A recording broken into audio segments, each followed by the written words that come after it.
So, good morning guys. Again, it's me, Miko. So, ngayon ay may content ako na natagrang 5 ways kung paano lumakas sa Tree of Savior. So, shoutout pala dito sa content na to na nagpapatulong kung paano palakasin agad at paano tumaas yung Tree of Savior power. So, power ang usapan natin dito. So, let's go. So yun guys, nasa home na ako ngayon at ito yung aking power is 181,762 in just 3 days. So 3 days, medyo bago-bago ako, ewan ko kung tama to. Pero ito yung aking mga, based on my experience. At ito yung aking karanasan dito sa game na to. At ito yung napagmasdan ko ng ilang araw kung paano bumilis yung taas. And the first one is skill. So makikita natin guys dito is isa to sa mga nagpapa-enhance ng power is yung skill. Ayan, pinapakita ko dito kung paano ko in-upgrade yung mga power at paano siya na paano ko siya na abot yung 181 in just 2 days or 3 days. So it means pupunta kayo sa challenge or sa event. Yun guys, dun kasi makikita yung mga pwedeng ilaro para makuha at magkaroon kayo ng points doon sa skills. So, the first one is skills. Ayan. So, it comes, alam niyo naman na siguro kung paano maglaro ng mga events or ano na yon. So may susundin lang naman siya. And isa yon sa nagpapatas ng power is yung skills. So, yan. Makikita nyo yung T1 skill point. And, ayan kung paano siya laruin. Ayan yung mga events or what, makakakuha kayo ng bonus points. So, isa yon sa nagpapatas ng power is to obtain points, character level up. So, ayan yung una guys na diyan ko na try na yung skill is isa sa mga nagpapatas ng power. Yun lang.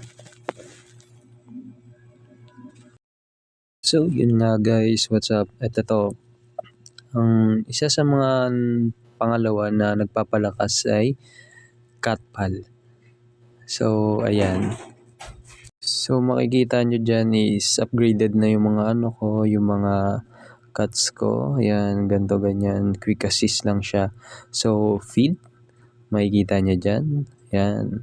May isa sample ako kung paano siya nadadagdagan ng power.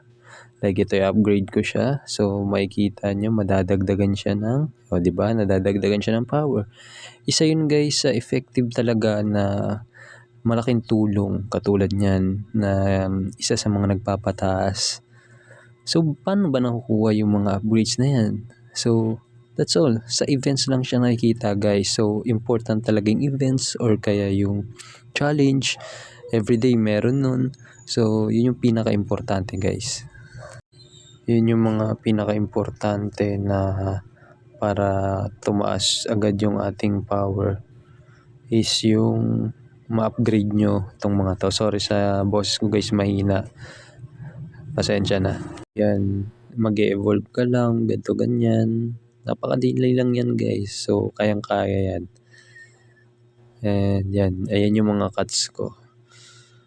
Okay, sa album. Ito din sa isang album na upgrade din siya into malapit na level 40. So, isa din yan sa nagpapatas ng power pag in-upgrade nyo siya into level 40. Yan. So, dyan yan nakukuha guys sa mga events. Importante talaga ang events. Naka number 1 na important events talaga para ma-upgrade mo yung mga yan.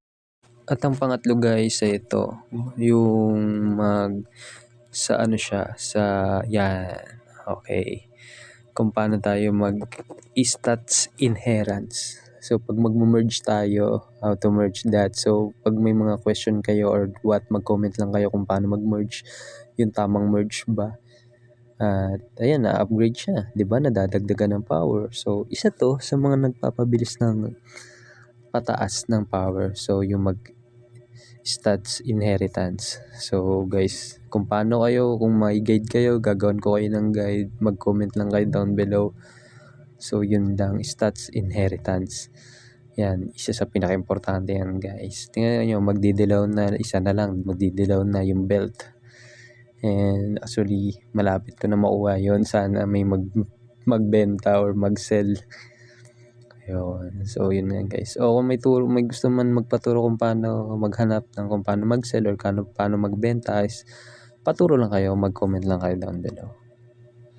So, yun nga guys, pang-apat na tayo. So, ano ba yun? Ito guys, sa card. So, importante tong card na to guys is nakakatulong to para mapabilis talaga. Ito taging the best din sa isa. Ayan no, nadadagdagan siya ng power. So, wala pa kasi akong Dayas or kaya no, na ako nakakuha din sa events yung parang diamond na yan, yung 17 nakukuha din yan sa events.